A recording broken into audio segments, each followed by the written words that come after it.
الله أكبر.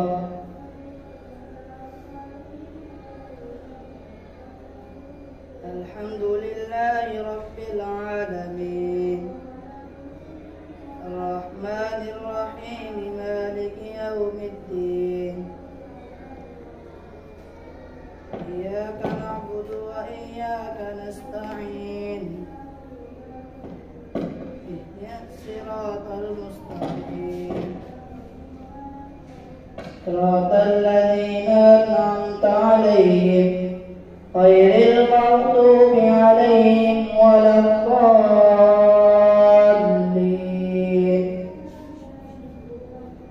سل بني إسرائيل كم آتيناهم من آية بينة ومن يبدل نعمة الله من بعد ما جاءته فإن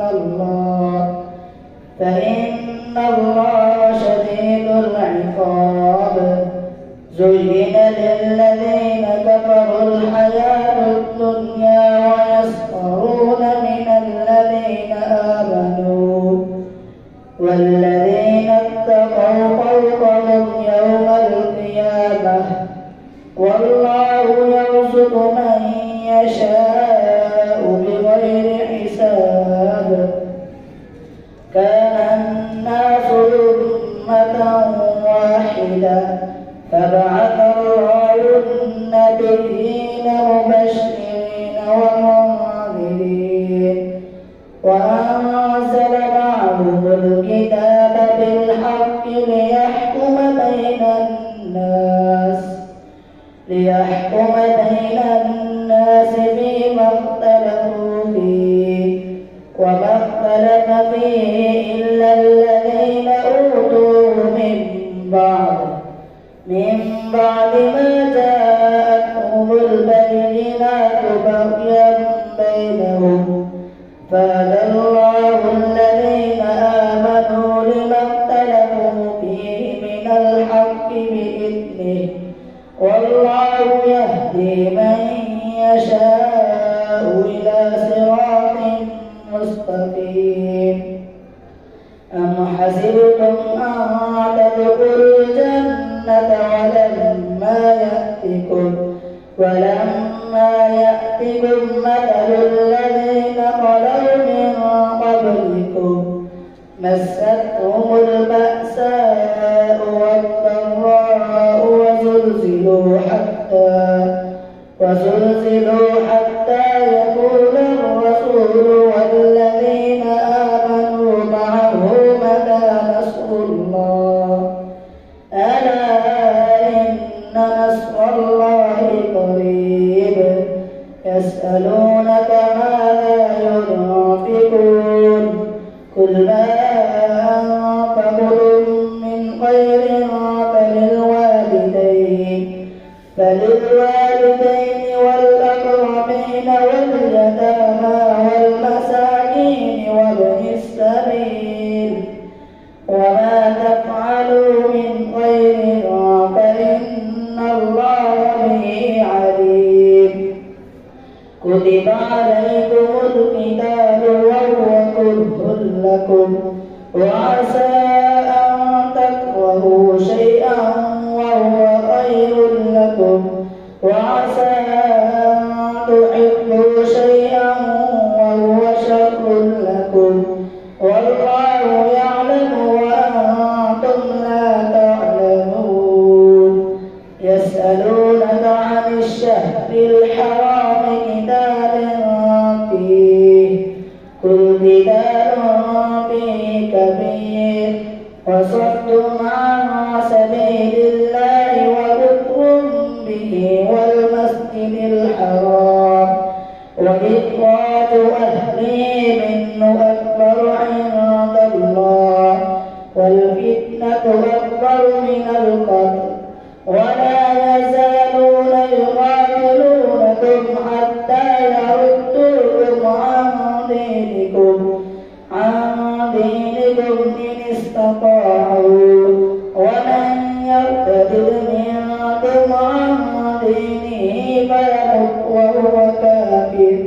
وهو كافر فأولئك حبطت أعمالهم في الدنيا والآخرة وأولئك أصحاب النار هم فيها خالدون.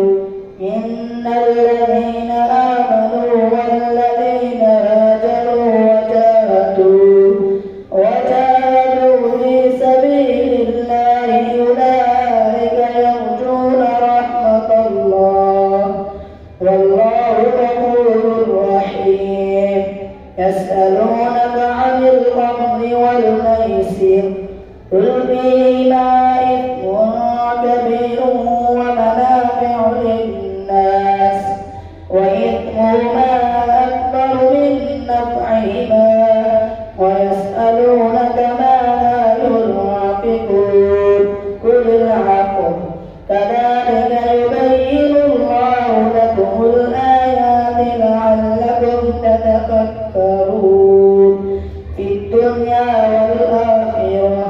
ويسألونك عن اليتامى قل إصلاح لهم خير وإن تخالطوهم فإخوانكم والله يعلم المفسد من المصلح ولو شاء الله لأعنتكم إن الله عزيز حكيم.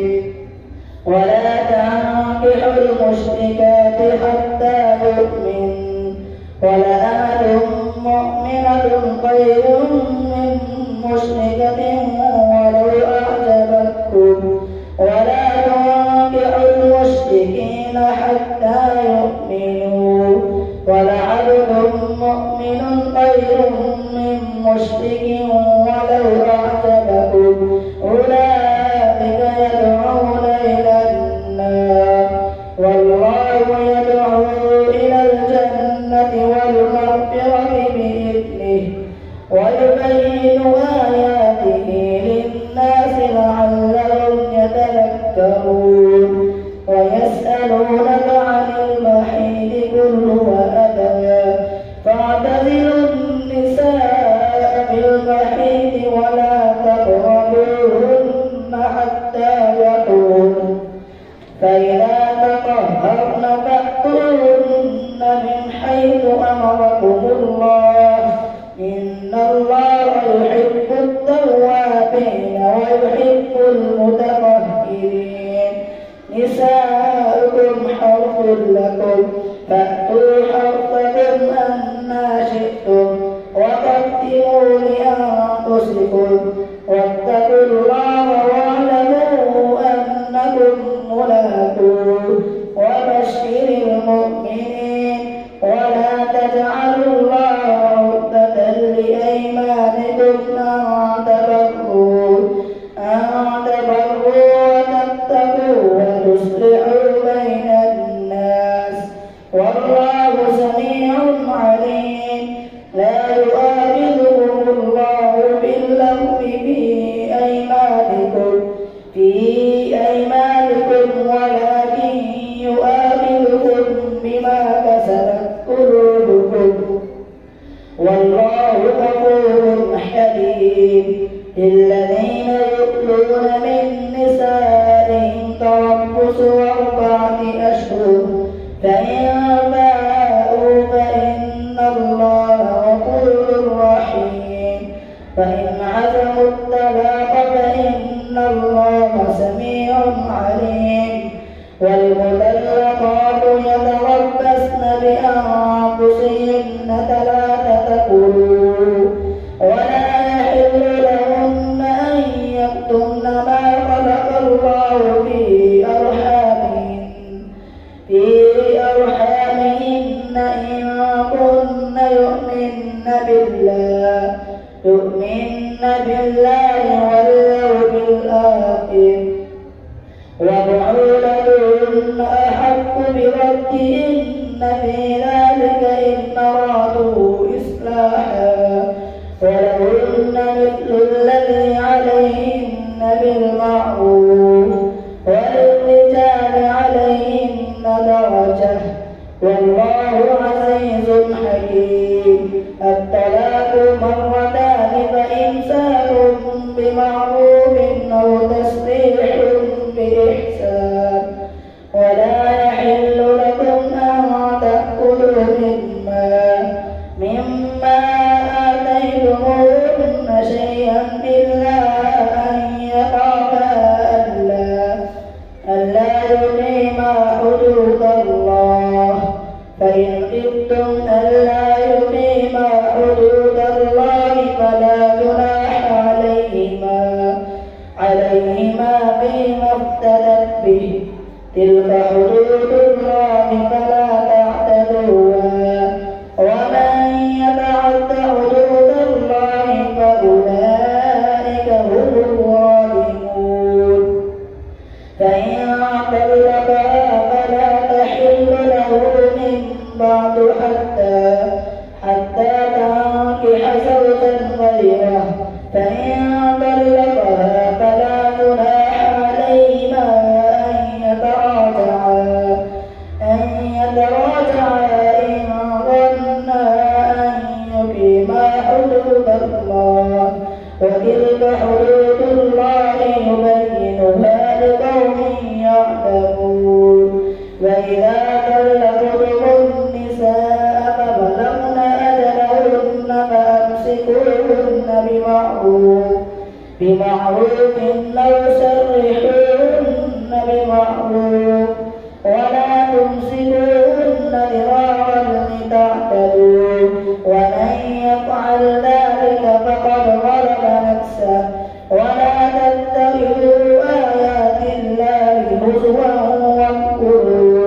واذكروا نعمة الله عليكم وما أنزل عليكم من الكتاب والحكمة يعظكم به واتقوا الله واعلموا أن الله بكل شيء عليم. الله أكبر.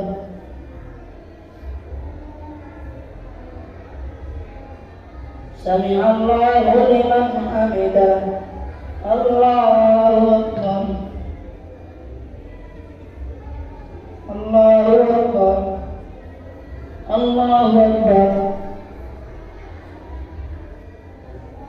الله أكبر. الحمد لله رب العالمين الرحمن الرحيم مالك يوم الدين إياك نعبد وإياك نستعين اهدنا الصراط المستقيم صراط الذين أنعمت عليهم غير المغضوب عليهم ولا الضالين. وإذا طلقتم النساء فبلغن أجلهن فلا تعذروهن أن ينكحن أزواجهن إذا تراضوا بينهم بالمعروف ذلك يوعظ به من كان منكم يؤمن بالله واليوم الآخر ذلكم أزكى لكم وأطهر والله يعلم وأنتم لا تعلمون. والوالدات يرضعن أولادهن حولين كاملين لمن أراد أن يتم الرضاعة وعلى المولود له رزقهن وكسوتهن بالمعروف لا تكلف نفس إلا وسعها لا تضار والدة بولدها ولا مولود له بولده على الوارث مثل ذلك فإن أرادا فصالا عن تراض منهما وتشاور فلا جناح عليهما. وإن أردتم أن تسترضعوا أولادكم فلا جناح عليكم إذا سلمتم ما آتيتم بالمعروف واتقوا الله واعلموا أن الله بما تعملون بصير. والذين يتوفون منكم ويذرون أزواجا يتربصن بأنفسهن 4 أشهر وعشرا، فإذا بلغن أجلهن فلا جناح عليكم فيما فعلن في أنفسهن بالمعروف، والله بما تعملون خبير. ولا جناح عليكم فيما عرضتم به من خطبة النساء أو أكننتم في أنفسكم، علم الله أنكم ستذكرونهن ولكن لا تواعدوهن سرا إلا أن تقولوا قولا معروفا، ولا تعرفوا عقدة النكاح حتى يبلغ الكتاب أجله، واعلموا أن الله يعلم ما في أنفسكم فاحذروه، واعلموا أن الله غفور حليم. لا جناح عليكم إن طلقتم النساء ما لم تمسوهن أو تفرضوا لهن فريضة، ومتعوهن على الموسع قدره وعلى المقتدر قدره متاعا بالمعروف حقا على المحسنين. وإن طلقتموهن من قبل أن تمسوهن وقد فرضتم لهن فريضة فنصف ما فرضتم إلا أن يعفون أو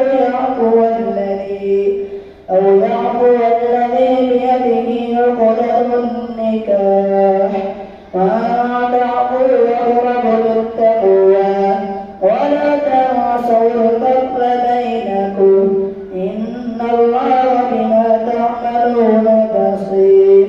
حافظوا على الصلوات والصلاة الوسطى وقوموا لله قانتين.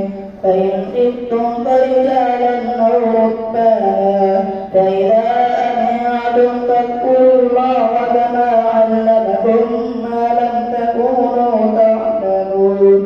والذين يتوفون منكم ويذرون أزواجا وصية لأزواجهم متاعا إلى الحول غير إخراج، فإن خرجن فلا جناح عليكم فيما فعلن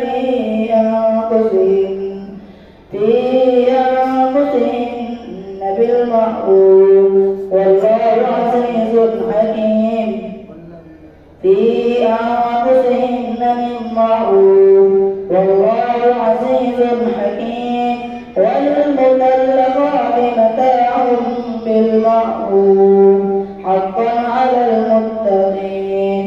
كذلك يبين الله لكم آياته لعلكم تعقلون. ألم تر إلى الذين خرجوا من ديارهم وهم قلوب حذر الموت، فقال لهم الله موتوا ثم أحياهم، إن الله له فضل على الناس ولكن أكثر الناس لا يشكرون. فقاتلوا في سبيل الله واعلموا أن الله عزيز حكيم. ما ذا الذي يقرض الله قرضا حسنا وقاتلوا في سبيل الله واعلموا أن الله سميع عليم. ما ذا الذي يقرض الله قرضا حسنا فيضاعفه له أضعافا كثيرة، والله يقبض ويبسط وإليه ترجعون. ألم تر إلى الملأ من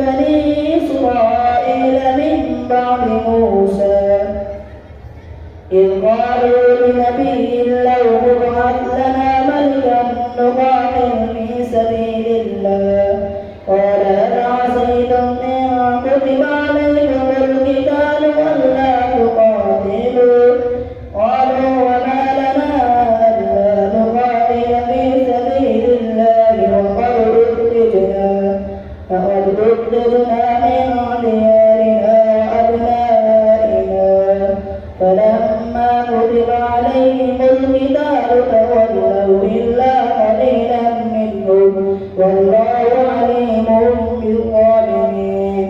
فقال لهم نبيهم إن الله قد بعث لكم طالوت ملكا. قالوا أنى يكون له الملك علينا ونحن أحق بالملك منه ولم يؤت سعة من المال.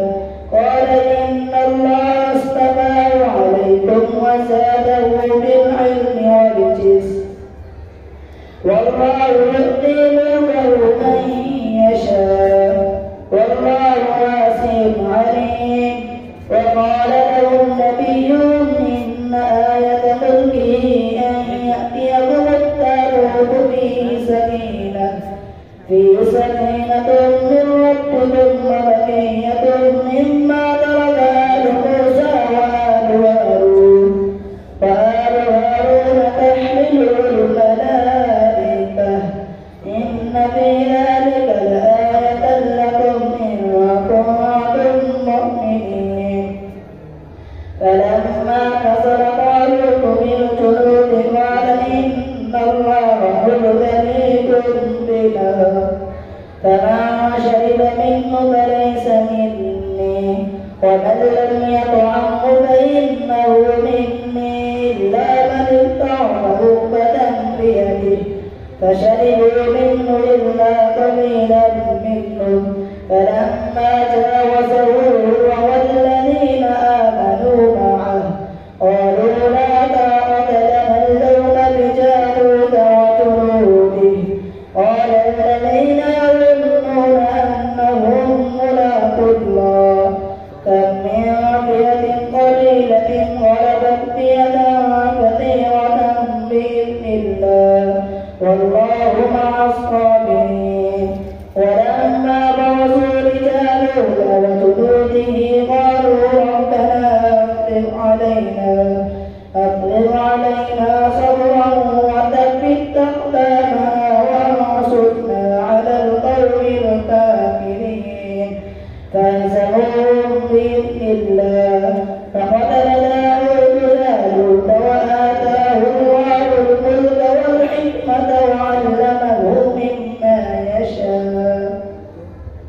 ولولا دفع الله الناس بعضهم